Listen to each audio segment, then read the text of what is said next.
안녕하세요. 밤라디오 민준에 오신 것을 환영합니다. 저는 오늘 저희 동서와 그리고 시댁 식구들 사이에 있었던 이야기를 해보려고 해요. 사실 저와 동서는 처음부터 썩 좋은 관계는 아니었어요. 어느 집안이나 동서 간의 갈등은 있을 수 있지만 우리 동서는 특히나 더 심했어요. 동서와 저의 관계가 여기까지 오게 된 데에는 길고 복잡한 사연이 있어요. 저는 결혼한 지 7년이 되도록 아이가 없었어요. 저와 남편 둘 다 결혼 전부터 아이를 간절히 원했지만 임신이 되지 않았어요. 몇 년을 자연 임신을 기다렸지만 실패했고 이후 시도하지 않은 시술이 없었지만 그럼에도 불구하고 임신이 되지 않았죠. 불임인가 싶었지만 의사 선생님은 불임이 아니라고 하셨어요. 선생님, 혹시 저와 남편 중 한 사람이 불임일까요? 검사 결과가 어떻게 나왔나요? 만약 불임이라면 아이를 갖는 것을 포기하거나 입양을 고려해야 할까 해서요. 불임이라면 차라리 속 시원하게 알고 싶어요. 불임은 아닙니다. 난임일 뿐이에요. 힘드시겠지만 시험관 시술 등을 받다 보면 임신이 될 수 있을 거예요. 확답을 드릴 수는 없지만 그래도 불임이 아니고 임신 가능성이 있는 편입니다. 난임이라고 하니 더 노력해야 하는데 몇 년을 노력해도 임신이 되지 않으니 사실 많이 지치고 힘들었어요. 아이가 간절하니 계속 노력을 하기는 하지만 긴 시간 임신이 되지 않으니 포기해야 하나 하는 생각도 들곤 했죠. 그런 저에게는 의사 동서가 한 명 있었어요. 그런데 그 동서는 벌써 아이가 둘이었지요. 아이들이 벌써 한 명은 초등학생, 다른 한 명은 유치원생이었어요. 제가 결혼을 늦게 한 편이라 제가 시댁에 들어왔을 때는 동서가 이미 결혼해서 아이까지 낳은 상태였어요. 그런데 동서는 항상 저를 깎아내리고 싶어 했어요. 아니, 직업이 의사식이나 되면서도 저에게 왜 그러는지 알 수 없었지만 동서는 제가 나이가 많고 노산이라서 임신도 못한다며 대놓고 비웃곤 했어요. 형님, 나이 다 먹고 결혼해서 진짜 고생하시네요. 그러게 좀 일찍 결혼하셨으면 임신도 좀 더 쉬웠을 텐데. 애써봤자 잘 안 될 텐데 힘들어서 어떡해요? 젊을 때는 결혼할 능력이 없어서 못하셨나 봐요? 참 안타깝네요. 동서는 틈만 나면 저를 늙어서 임신도 못하는 사람, 능력이 부족해 결혼이 늦은 사람 등 문제 있는 사람으로 깎아내렸어요. 저는 불편했지만 그래도 동서를 타이르려고 했죠. 동서, 난임이라는 건 나이와 상관없이 생길 수 있어. 젊든 나이가 많든 난임이 올 수 있는 거야. 그리고 내가 난임이라 이렇게 힘든데 꼭 그런 말을 할 필요는 없잖아. 어머, 형님도 참, 그냥 인정하면 될걸. 임신이 잘 안 되는 건 나이 때문이라는 게 명백한데 왜 그렇게 회피하려고 하세요? 당연히 인정하기는 힘들겠죠. 어쨌든 많이 힘드신 것 같으니 응원은 할게요. 동서에게 난임이 나이와 관계없이 생길 수 있다고 아무리 설명해도 동서는 비웃으며 제가 현실을 부정하고 변명한다고 여겼어요. 시어머니는 옛날 분이라 동서가 그런 식으로 말해도 별로 제지하지 않으셨고 따님이 여자 탓이라고 생각하시는 듯했어요. 저는 너무 억울해서 남편에게 토로했죠. 여보, 동서가 말을 너무 심하게 하는 것 같아. 가끔 나도 정말 속상해. 아니, 안 그래도 난임이라 힘든데 어떻게 그런 식으로 말을 할 수 있어? 내가 시댁에서 소리 지르고 싸우기도 그렇고 그래서 조용히 타이르려고 하는데 내 말을 듣지 않는 것 같아. 나도 재수씨가 당신한테 너무한 거 알고 있어. 당신이 정말 마음고생이 많아. 실은 나도 재수씨가 그런 소리 하는 거 들으면 속상하거든. 그런데 당신 말대로 우리가 기분 상했다고 소리 지르고 싸우기도 그렇고 가급적 그냥 무시하자. 더 스트레스 받지 말고 신경 쓰지 않고 맞장구 치지 않는 게 나을 것 같아. 저도 무시하는 것 외에 딱히 방법이 없다는 걸 알고 있었어요. 물론 정말 기분이 나쁘면 소리 지르고 싸울 수도 있겠지만 그런 행동을 하면 제가 더 스트레스를 받게 될 것 같았거든요. 제가 그러면 동서가 지금보다 더 난리를 칠 것 같았고요. 그래서 저도 동서의 말에는 귀를 닫기로 했어요. 그나저나 난임이라는 것이 얼마나 가슴 아프고 힘든 일인지 겪어보지 않으면 모를 일이에요. 동네 산책을 하다가도 유모차에 앉은 아이나 놀이터에서 놀고 있는 아이들을 보면 너무 예뻐서 멍하니 보게 되더라고요. 이렇게 간절히 바라는데도 임신이 안 되는 것이 얼마나 슬픈 일인지 중간에 한 번은 포기하고 반려동물을 키울까 하는 생각도 했어요. 하지만 아직 희망이 있다고 하니 완전히 포기하고 싶지는 않았어요. 전 그때쯤 시험관 시술을 3번째 준비하고 있었어요. 시험관 시술을 해보니 보통 일이 아니더라고요. 돈도 많이 들고 전신 마취를 하고 난자를 채취하는데 마취에서 깨어나면 허리 통증도 있어서 참 힘든 과정이었어요. 이미 2번을 실패했기 때문에 이 모든 과정을 다시 거치는 게 더 힘들었어요. 해도 실패하니까 자꾸 희망이 옅어지고 안 될지도 모른다는 생각 때문에 힘든 것 같았어요.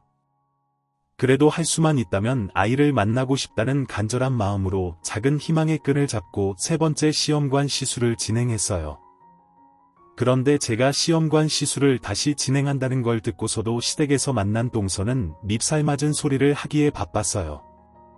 어머, 그래서 요즘 사람들이 젊을 때 난자 채취해서 얼려두는 거예요.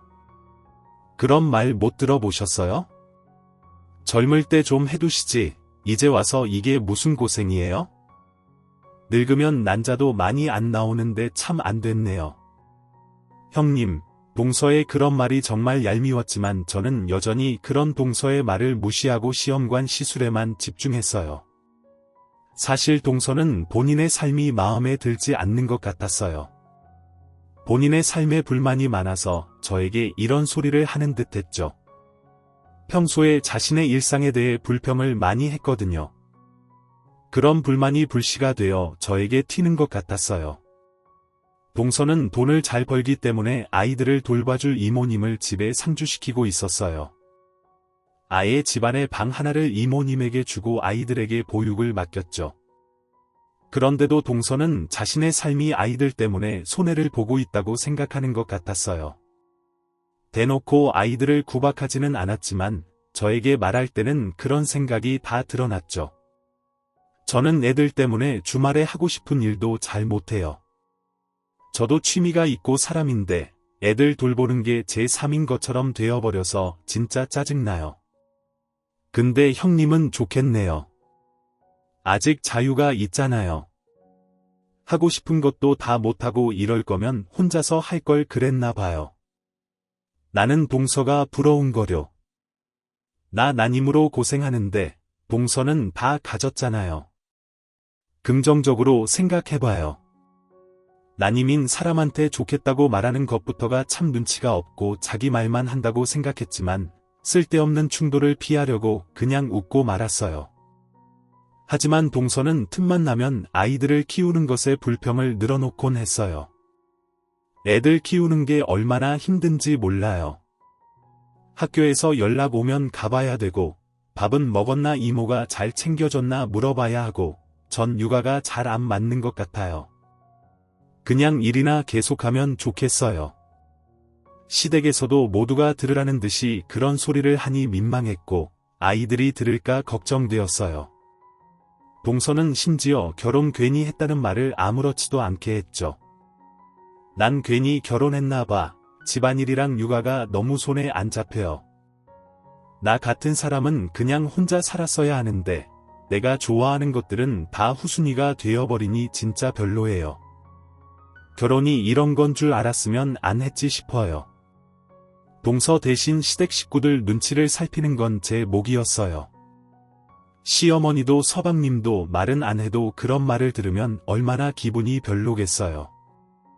그런데 의사라는 타이틀 때문인지 동서에게 쉽게 뭐라고 하지는 못했죠.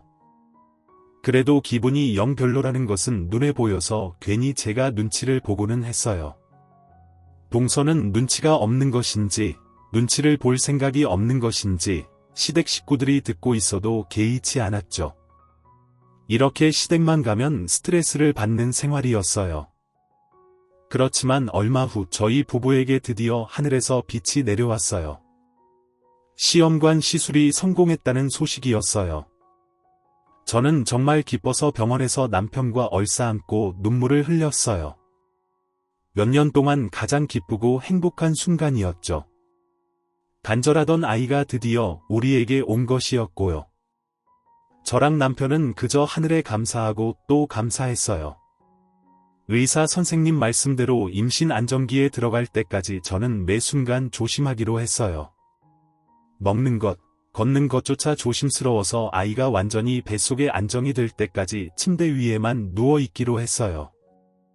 혹시나 모를 일로 안정기에 완전히 들어가지 못해 무슨 일이라도 일어난다면 정말 피눈물이 흐를 것 같았거든요. 남편도 저를 도자기 다루듯 조심하면서 애지중지해졌어요. 그런 남편에게 고마워서라도 저도 최대한 몸을 조심했어요. 시어머니도 이런 우리를 위해 기뻐해 주셨어요. 옛날 분이었지만 우리가 얼마나 절실한지 봐왔기 때문에 시댁에 가면 저에게 일하지 말고 가만히 있으라고 하셨어요. 아유, 어떻게 찾아온 아이인데 당연히 지켜야지. 첫째, 너는 한동안 가만히 앉아서 아무것도 하지 마라. 혹시 피곤하면 그냥 누워 있어. 임신 초기 몇 개월은 조심조심해야 해. 너는 난임이었으니까 혹시 모르니 더더욱 그래야 해. 이렇게까지 조심하는 건 좀 유별나다는 소리를 들을까 싶었지만 그런 소리를 들을 정도로 조심하고 싶었어요. 7년 만에 찾아온 아이인데 어떤 위험 요소도 일으키고 싶지 않았죠. 다행히 시댁 식구들이 모두 이해해 주셔서 임신 초기를 안전하게 지나가고 있었어요. 그런데 제가 시댁에서 일을 할 수 없다 보니 어쩔 수 없이 동서가 종종 일하게 되었죠. 조금 미안하기도 했지만 솔직히 동서는 시댁에 오면 집안일도 거의 안 했기 때문에 한동안만 부탁하자는 마음이 있었어요. 평소에는 시어머니가 의사 선생님이 집안일을 뭘 알겠냐며 동서를 감싸주었기 때문에 제가 대부분의 집안일을 했거든요. 그동안 제가 일해왔으니 제가 임신 초기라 동서가 일을 하게 된 것쯤은 이해하고 넘어가 줄 알았어요. 하지만 동서는 그게 영 억울했던 것 같아요. 아니, 아무리 임신했다고 해도 형님은 저렇게 가만히 앉아서 아무것도 안 하는 거예요? 저도 일하기 싫거든요. 아무리 그래도 형님은 완전히 쉬고 저만 일하는 건 좀 아닌 것 같아요. 동서, 미안해. 어렵게 얻은 아이다 보니까 어떻게든 지키고 싶어서 그래. 다음 달 정도면 임신 초기는 지나가니까 그때까지만 이해 좀 해줘. 나 대신 일해줘서 고마워. 알겠지?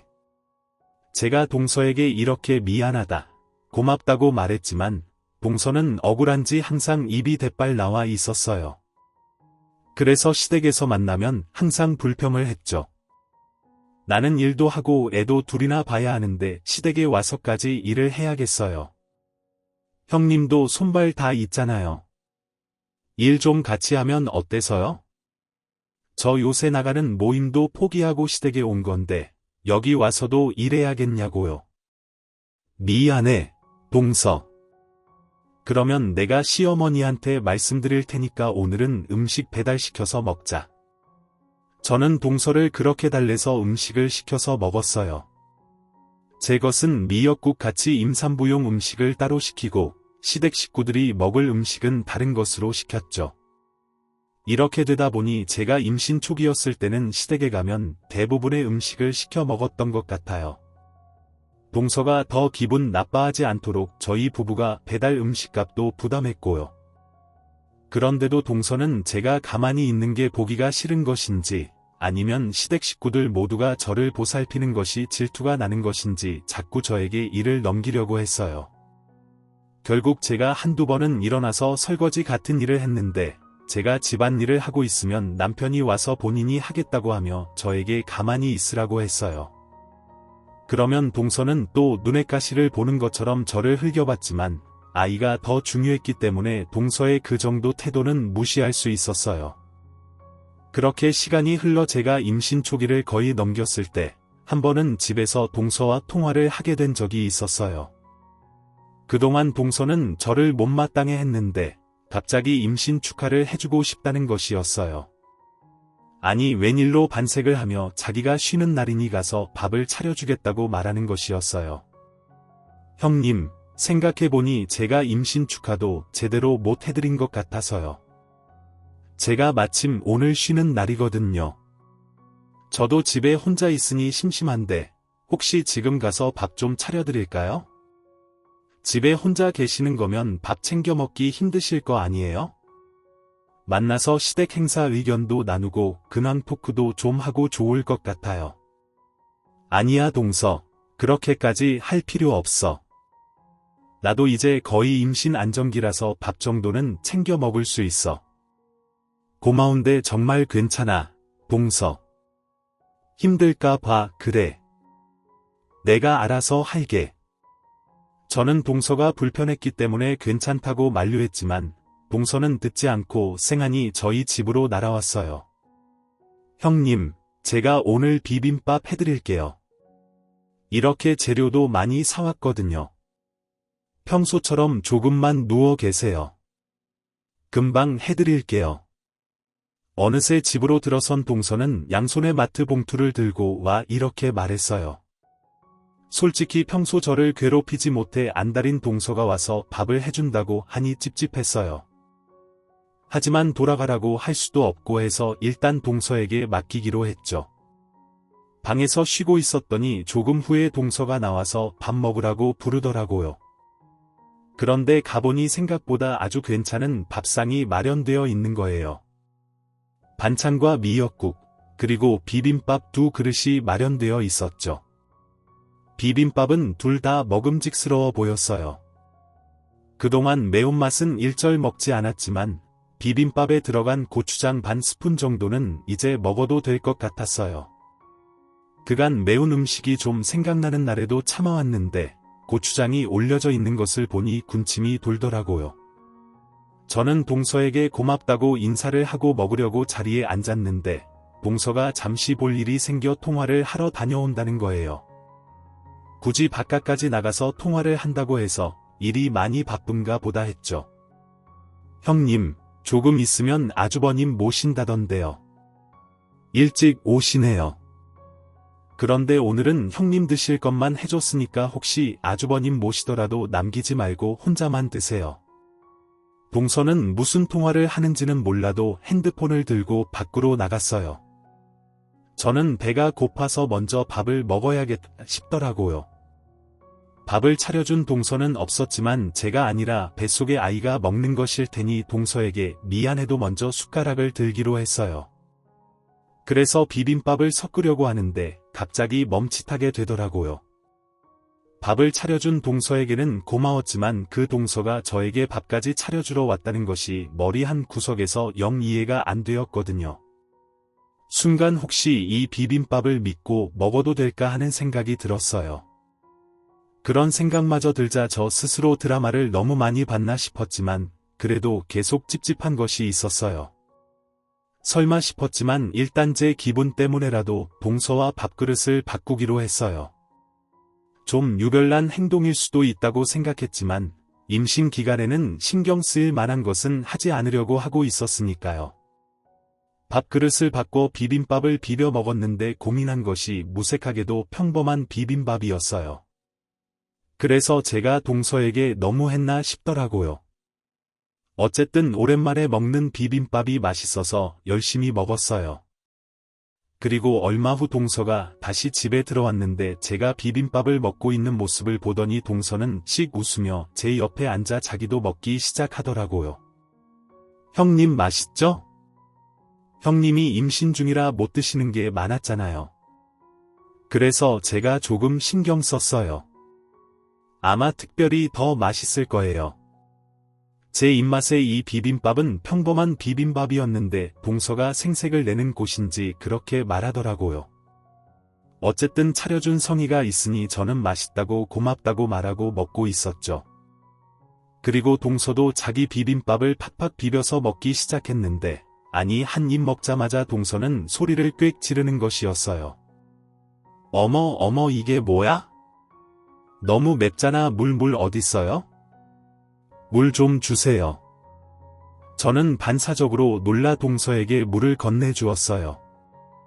그런데 제 비빔밥은 그렇게 맵지 않고 평범했거든요. 이상해서 동서의 비빔밥 그릇 안을 들여다보았죠. 그런데 거기에는 아주 경악한 광경이 있었어요.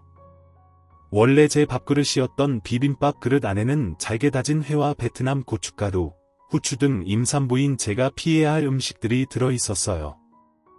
잘 안 보이게 그릇 아래쪽에 깔려 있더라고요. 저는 그걸 보고 놀라서 동서에게 말했어요.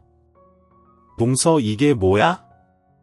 나 임산부라서 알 것이나 매운 것은 안 먹은 거 알잖아. 그런데 내 비빔밥에 회랑 매운 양념을 넣어놨어.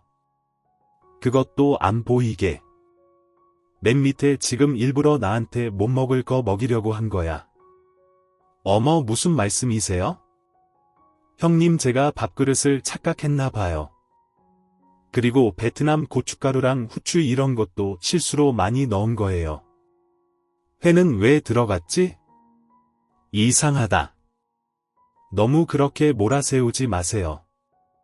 제가 일부러 밥 해드리러 온 건데, 그리고 이런 거 한 입 정도 먹는다고 큰일 안 나요. 제가 의사잖아요. 듣기 싫어. 너는 지금 내가 아이를 지키려고 애쓰는 게 장난하는 것처럼 보여. 내가 몇 년을 노력해서 겨우 얻은 아인데 말도 안 되는 신보로 나를 괴롭히는 건 알았지만 정말 실망이다. 사람이 어떻게 이럴 수가 있어? 당장 나가. 저는 아이를 얻기 위해 애쓴 만큼 정말 화가 많이 났고 동서에게 실망했어요.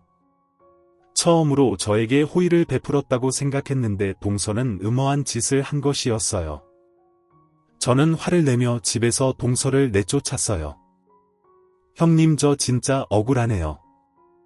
비빔밥 좀 잘못 만들었다고 이렇게 내쫓으시는 거예요. 애써 밥까지 차려왔는데 정말 너무하시네요. 어떻게 이래요? 동서는 억울하다며 말했지만 저에게 쫓겨났어요. 그날 저는 남편에게 자초지종을 다 이야기했고 남편도 당연히 같이 화를 냈어요. 그간 쌓인 게 많다 보니 속이 상해서 말하면서 눈물이 막 나더라고요. 아니, 우리가 얼마나 고생해서 얻은 아이인 줄 알면서 어떻게 일부러 그런 걸 먹으라고 할 수가 있어. 사람이 제대로 된 생각이라는 게 있으면 이러지 않았을 거 아니야. 나를 얼마나 아무것도 아닌 걸로 봤기에 이런 짓을 하냐고. 그리고 내가 미워도 뱃속의 아이한테는 이러면 안 되는 거 아냐. 정말 너무 끔찍해. 그동안 나한테 못된 소리 하는 것도 다 참아줬는데. 아니, 어쩜 이런 짓을 할 수가 있어. 재수씨가 그런 말도 안 되는 짓을 했단 말이야. 나도 진짜 너무 화가 나는데 그동안 당신한테 할 말 못할 말 다 하는 거 가족이라고 참고 눈 감아주고 나중에는 안 그러겠지 한 건데 이건 정말 아니다. 여보, 당신 한동안 재수씨랑 연락 끊어. 이거는 나도 용서가 안 된다. 동생 놈한테도 한마디 해둘게 고생했어. 이제 신경 쓰지 마. 이 이야기를 남편이 서방님에게도 다 전했어요. 그러자 며칠 후 저녁에 동서에게 전화가 왔는데 동서는 잔뜩 흥분한 상태였어요. 형님, 당장 저희 집으로 오세요. 지금 당장이요. 아내 아주버님이 저희 남편한테 완전히 말도 안 되는 소리를 했던데요. 누구 말이 맞는지 당장 와서 따져보자고요. 저는 동선의 말에 따라 남편과 함께 동선의 집으로 가기로 했어요. 동서랑 싸우는 건 스트레스 받는 일이었지만 동서가 저에게 이런 짓까지 한 이상 끝장을 보고 연을 끊어야겠다는 생각이 들었거든요. 그 이상 동서를 상대하고 싶지 않았어요.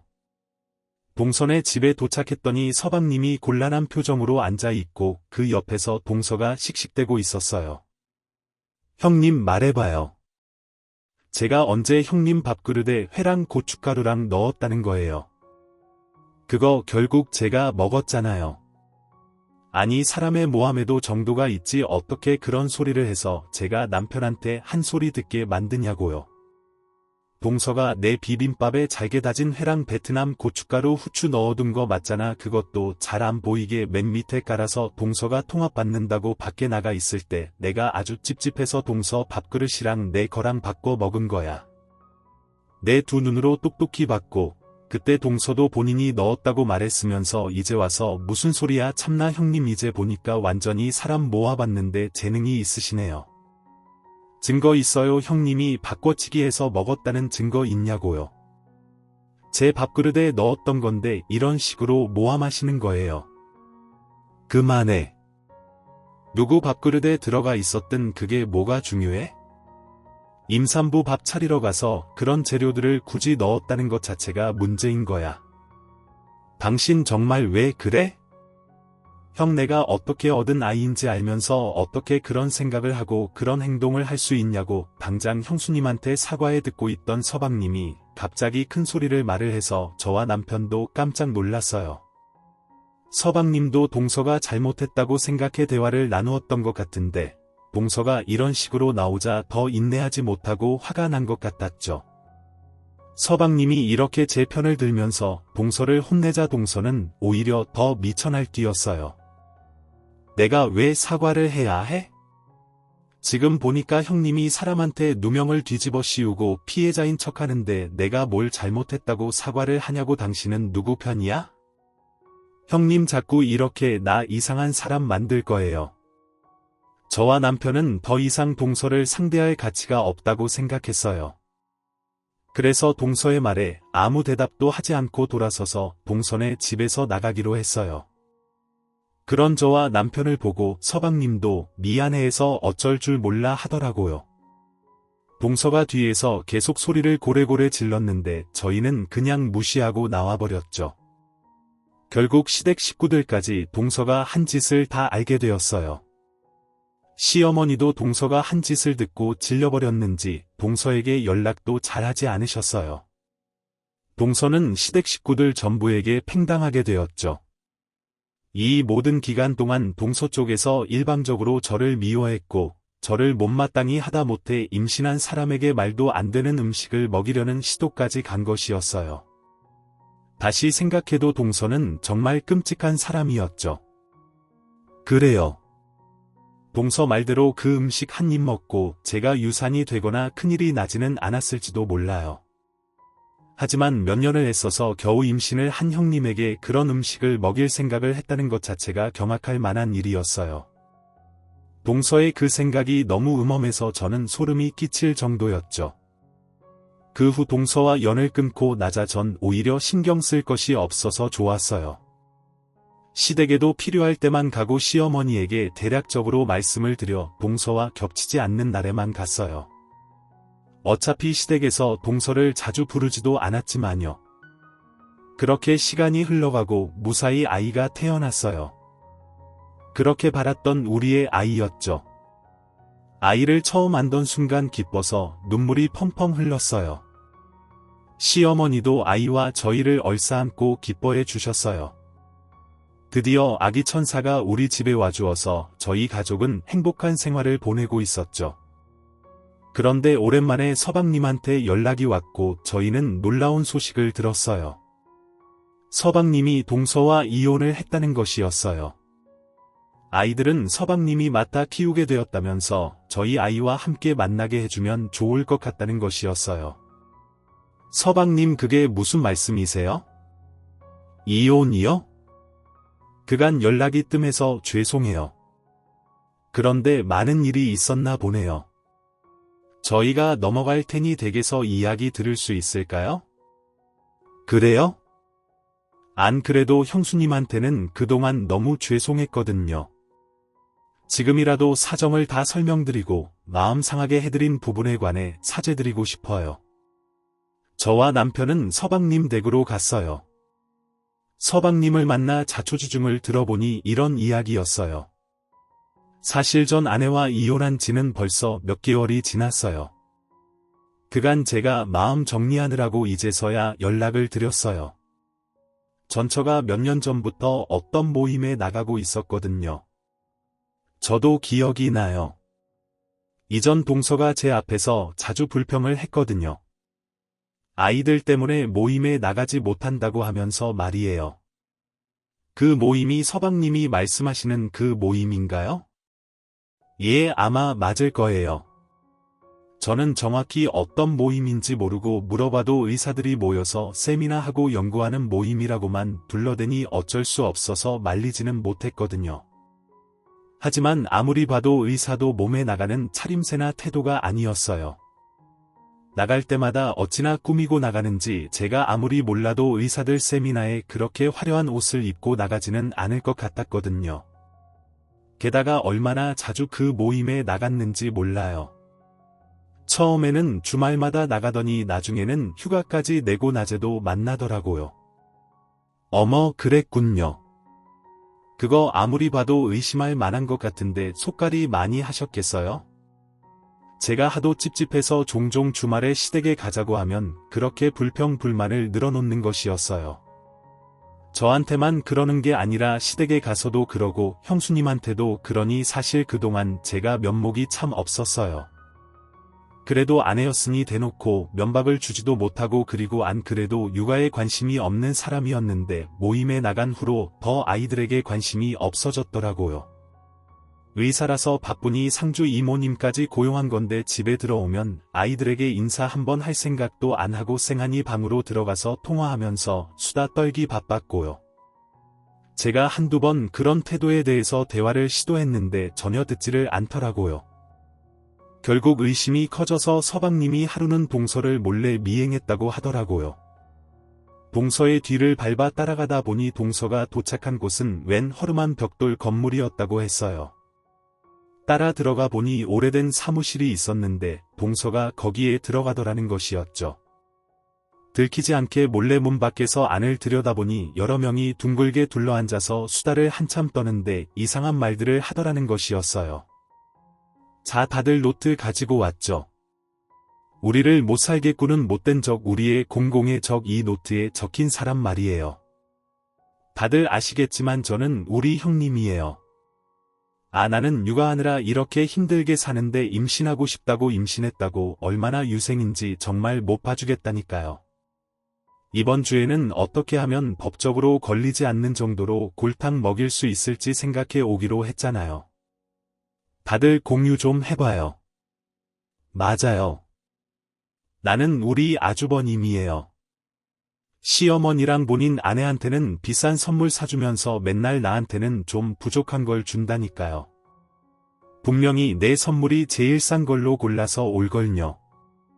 돈도 많으면서 왜 그렇게 쫌생이인지 돈 많으면 나한테 좀 줘도 되잖아요. 진짜 마음에 안 들어 이번에 시댁에서 만나면 외식하러 가서 남들이 안 볼 때 신발을 버려보려고요. 저는 제 친동생이요. 저보다 항상 공부를 잘해서 부모님한테 예쁨 받아왔으면서 제가 조금만 볼멘 소리하면 그런 말 하지 말라고 하거든요. 내가 이미 모두 알고 있어. 당신이 말도 안 되는 범죄 작당 모임에 빠져서 정신 못 차리고 돌아다니고 있다는 거 봐. 여기 당신이 한 짓에 대한 증거야. 게다가 거기에서 남자 여럿이랑 놀아놨더라. 내가 얼마나 우스웠어. 그동안 재밌었어. 그래, 그래서 뭐 어쩔 건데 당신이 뭐 할 수 있는 거라도 있어. 내가 집에서 스트레스 받아서 어쩔 수 없이 그런 건데 뭐가 잘났다고 나한테 훈계야. 훈계는 이렇게까지 되었는데도 정신을 못 차리는 거야. 당신 그 모임에 완전히 빠져서 사리 판단이 안 되는구나. 난 이제 이 증거들로 당신들 범죄 모의죄로 경찰에 고발할 거고 이혼 소송을 진행할 거야. 이 증거들이 있으면 당신은 처벌을 받게 되고 이혼 소송도 내가 이기게 된다고 서방님이 이렇게 말하자. 그제서야 동서는 조금 당황하더라는 것이었어요. 그런데도 그날은 뻗으다가 다음 날이 되어서야 정신이 조금 들었는지 뒤늦게 서방님에게 용서를 빌더라는 것이었어요. 여보, 내가 생각해봤는데 내가 잘못한 것 같아. 미안한데 조금만 배려해 줄 수 있을까? 내가 사는 게 힘들어서 그랬어. 사는 게 일하고 애들 키우다 보면 탈출구가 필요하잖아. 그래서 그랬던 거야. 그러니까 너무 그렇게 화내지 말고 친구하고 이혼하는 건 좀 생각해보자. 당신 그게 진심으로 하는 말이야. 정신 좀 차려. 이런 상황이 되었으면 석구대자를 해도 모자를 판인데 지금 뭐 사는 게 힘들어서 배려를 해달라고. 당신이 일한 건 인정해. 그런데 당신이 집에 와서 대체 뭘 했어? 집에 오면 휘황찬란하게 꾸미고 나가서 남자들이랑 바람피고 이상한 모임에서 형수님을 대상으로 범죄 모의하느라 바빴잖아. 나는 평생을 당신한테 배려를 해줬어. 그런데 이런 식으로 갚을 줄은 몰랐지. 그리고 형수님한테 그런 짓을 하다니. 그건 진짜 미친 짓이야. 정신 나간 짓. 당신이 이런데 내가 계속 당신을 참으면서 살아야 할 이유가 있어. 형수님은 어떻고 정신 차려. 당신 이제 끝났어. 그동안 내가 수없이 기회를 주었던 건데 이제 나는 더 이상 당신에게 기회를 주지 않을 거야. 서방님은 동서를 도와주지 않고 이혼을 하기로 했다고 했어요. 그동안도 어차피 동서가 집에 와서 잠만 잤지. 아이들을 챙기거나 다른 일을 하지도 않았기 때문에 이혼을 한다고 힘들 일도 없었다는 것이었죠. 이혼 소송에서는 서방님이 승소해서 재산도 크게 분할을 받고 그 여자가 아이들 양육비를 매달 보내는 것으로 되었다고 했어요. 그 여자는 끝까지 발악을 했지만 서방님은 아이들을 보호하며 그 여자를 완전히 차단했다고 했죠. 야, 너 내가 가만 안 둘 줄 알아? 내가 왜 이렇게 당해야 하는데 내가 너랑 애들 위해서 얼마나 희생했는데 내가 나한테 이런 짓을 해 복수할 줄 알아? 알겠어? 어디 해보시든가. 왜 그 노트에 이제 내 이름 적어놓고 범죄 계획 세우려고 그래봤자 당신이 신고할 것만 늘어나는 거야. 어디 한번 해보지. 그래. 그리고 이 모든 건 당신이 자처한 거잖아. 내 탓을 하는 것 자체가 제정신이 아닌 거야. 가능하면 정신 차리기를 바랄게. 지금 보니까 사람이 참 안 되었네. 그렇게 서방님은 이혼을 했는데 오히려 이혼한 지금이 아이들에게 안 좋은 영향을 끼치지 않아서 더 나은 것 같다고 말했어요. 아이들이 한 2년 전부터는 딱히 엄마를 찾지도 않았어요. 더 어렸을 때는 엄마가 언제 들어오는지 계속 물어보고 엄마가 오면 애정을 갈고 했는데 엄마라는 사람이 아이들을 거부하니 아이들도 포기했더라고요. 엄마가 언제 들어오는지 뭐 하는지 전혀 관심이 없고 한 집안에서 남남처럼 살았어요. 제가 최대한 아이들을 챙기고 애정을 주려고 노력했지만 아내가 그런 모습이니 아이들이 그걸 보면서 무엇을 배우고 무슨 생각을 할지 항상 걱정이었거든요. 차라리 그런 엄마와 떨어지게 되어서 아이들도 상처를 덜 받게 되어 다행인지도 몰라요. 저와 남편은 서방님을 위로했어요. 다 듣고 나니 그 여자는 제가 생각했던 것보다 흉악한 여자였어요. 저를 대상으로 그런 범죄 계획까지 세웠다니 온몸이 오싹해 한기가 들 정도였죠. 이제라도 제대로 연이 끊어져 얼마나 다행이었는지요. 그리고 저도 그 여자에게 괴롭힘을 많이 당했지만 그 여자에게 당할 만큼 당한 서방님도 참으로 안타까웠죠. 그런 여자와 부부로 살아온 서방님은 오죽했겠어요. 저는 서방님을 다독이며 말했어요. 서방님, 저만 고생하는 줄 알았는데 서방님은 말도 못 꺼내고 소가리를 많이 하셨겠어요. 그동안 고생 많으셨어요. 지는 모자랐다고 나는 질투에 눈이 먼 것처럼 만드니까 정말 꼴 보기 싫어요. 이번에 가족 식사하면 실수인 척하면서 옷에 뜨거운 국을 쏟아주려고요. 정말 우리를 괴롭히는 사람들이 왜 이렇게 많은지 몰라요. 그러니까 우리가 이런 모임이라도 나와서 스트레스 풀어야 하지 않겠어요. 우리가 한 이야기들은 핸드폰에 남기면 증거 자료라면서 나중에 곤란해질 수 있으니까 가급적 다들 노트에 손으로만 적도록 하고요. 오늘 이야기 나눈 계획들도 다 적어두었다가 실행하고 다음에 만났을 때 또 이야기 나눠요. 서방님은 자신이 들은 이야기가 대체 무슨 이야기인지 감도 오지 않고 큰 충격을 받았다고 했어요. 그래서 문 앞에 붙어 있는 모임의 이름을 외워서 급히 건물을 벗어났다고 했어요. 이 모임을 어디서 찾아야 할지 몰라. 서방님은 인터넷에 검색을 하고 핸드폰에 대화방 검색도 해보다가 해당 모임을 찾게 되었다고 했죠. 비밀 대화방이고 허가가 있어야 들어갈 수 있었는데 서방님은 인터넷 카페를 통해 허가를 받아 익명으로 대화방에 입장했다고 했어요. 그런데 그곳은 정말 말도 안 되는 곳이었어요. 카페에도 설명이 적혀 있었지만 영 이상하다고 했죠. 억울한 피해자들의 모임이라는 설명이 붙어 있었는데 대화방에 입장하자 자신이 타깃으로 삼을 사람을 정해서 올리는 것이 가입 인사라고 했어요. 그 사입이 같고 제정신이 아닌 모임은 질투에 눈이 먼 사람들끼리 만든 모임인 것 같았어요. 인터넷에서 모집을 해서 모임을 결성하는데 서로 질투 대상을 정해 같이 의견을 내면서 그 사람을 어떻게 골탕 먹일까, 어떻게 하면 망하게 만들까 의논하고 계획을 세우더라고요. 그리고 실행을 하고 후기를 공유하고요. 인터넷으로 이야기하면 서로 증거로 잡을 수도 있다고 아예 노트에 적어야 한다는 규칙도 있더라고요. 너무 이상한 모임이어서 그걸 보고 있는데 충격으로 정신이 나갈 것 같았어요. 서방님은 그 모임의 실체를 알게 된 뒤 동서가 없을 때 집에서 몇 날 며칠을 노트를 찾아 헤맸다고 했어요. 그런데 결국 집에는 없는 것 같아서 아이들을 데리고 동서를 만나러 병원으로 갔다고 했죠. 동서가 귀찮아했지만 결국 쉬는 시간에 아이들과 카페에 갔는데 그때 서방님은 화장실에 간다고 둘러대고 동서의 병원 책상에 가서 노트를 찾아냈다고 했어요.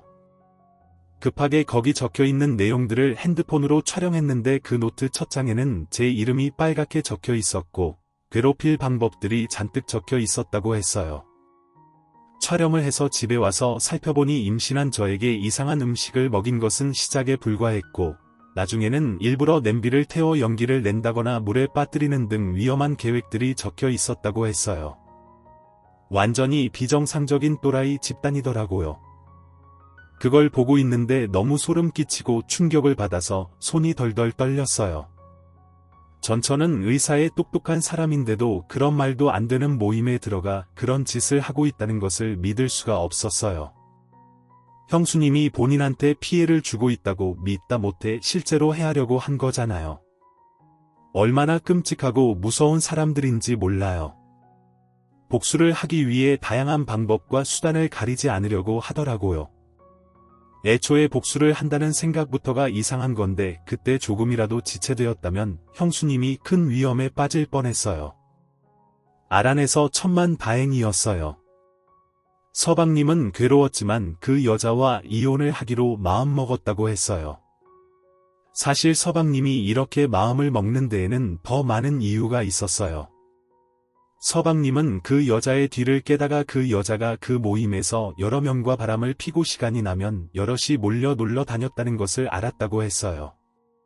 설마 했는데 아니나 다를까 그 모임에서 만난 남자들과 버젓이 바람까지 피고 다녔더라고요. 집에서는 일이 힘들다고 하면서 아이들에게 관심도 하나 없었는데 밖에서는 그러고 돌아다니니 집이 눈에 들어왔겠어요.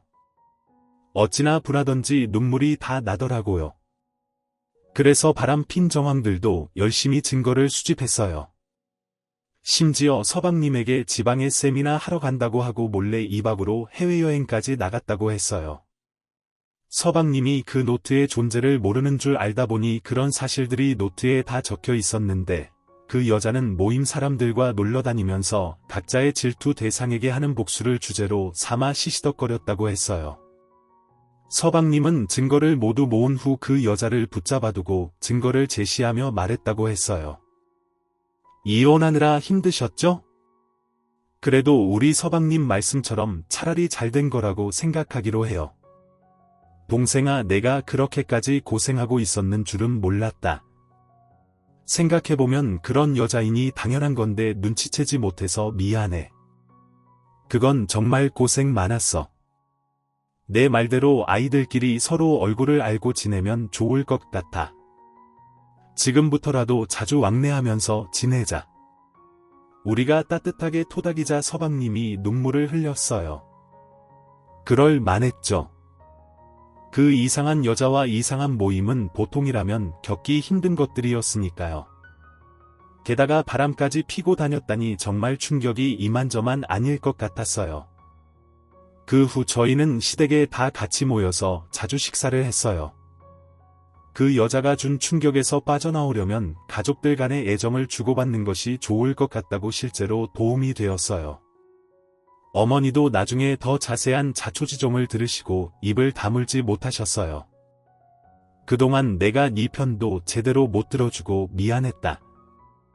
돼지 며느리가 말을 참 안 좋게 한다는 건 알고 있었는데 그냥 걔 성격이 그러겠거니 했어. 나는 둘째 걔가 바람을 펴서 이혼한 줄만 알고 있었지. 근데 그 정도로 이상했다니 이혼해서 정말 다행이라는 생각이 든다. 사실 둘째 걔가 없어지고 나니깐 나도 마음이 편해해. 둘째 걔가 불평불만하는 거 맨날 첫째 너 괴롭히는 거 다 신경이 쓰였거든. 큰일 겪었으니 이제는 우리들끼리 모여서 잘 지내보자. 이전에 동서였던 그 여자의 성질머리가 어디에서 왔나 했는데 알고 보니 이상한 것에 빠져 일반적인 상식을 잃어버린 것이었죠. 지금이라도 알아채고 그 여자를 끊어낼 수 있어서 얼마나 다행인지 몰라요. 저희 시댁 식구들은 함께 조금씩 충격을 극복하면서 잘 지내고 있어요. 우리 부부는 귀한 아이를 얻었으니 그 사실에 감사하면서 이제 시댁 식구들과 함께 잘 살아가려고 해요. 오늘 제 사연 들어주셔서 감사하고요. 혹여라도 이런 이상한 사람들을 만나게 된다면 하루빨리 눈치채시고 손절하시길 바랄게요.